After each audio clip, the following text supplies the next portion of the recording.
nito? Mga 10 kilos. Kaya dali mo na doon, Kerry. Oh! Papang! Oh! Boss, ito na tag 10 kilo na manok. Ayan o.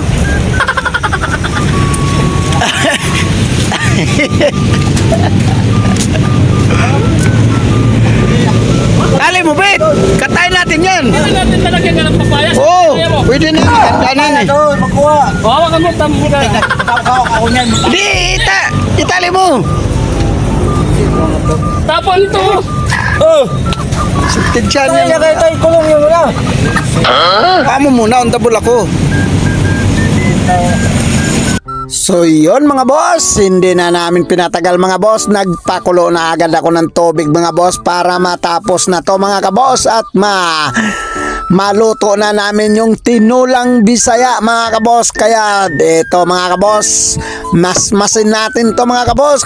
So ito na mga boss, naghiwa na ako ng papaya mga boss, at saka malunggay, sibuyas mga kabos, at saka bitsin mga boss. Ito mga kabos, ito yung manok mga kabos, sariwang manok Bisaya mga kabos. Kaya let's go mga boss, tirahin na natin to mga kabos. Kaya let's go.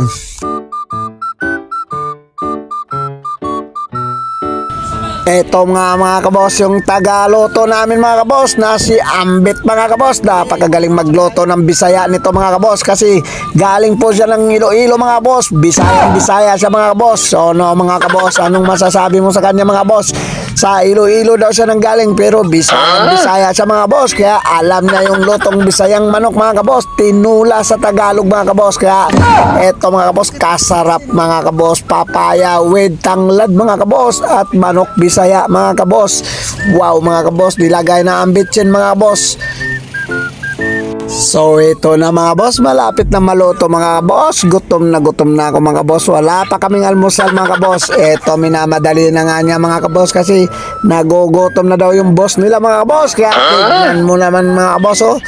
Sabaw pa lang mga boss, mabubusog ka na sa amoy mga boss. Ito na ang pinakahihintay sa lahat mga boss, ang maluto na yung manok Bisaya mga boss. Ito na mga boss, ang sarap kumain lalo na sa tag-ulan mga boss. Medyo makulimlim ang panahon mga boss, kaya masarap kumain mga boss. Ito mga boss, tara mga boss, kain na muna tayo mga boss. Mamaya na yung daldal mga boss. Let's go. Diba gamitin na? Ito na lang oh. Gagamitin ko nga. Kalalagyan yan. Lalagyan ko na. Putay na yan. Buwa ka lang ito.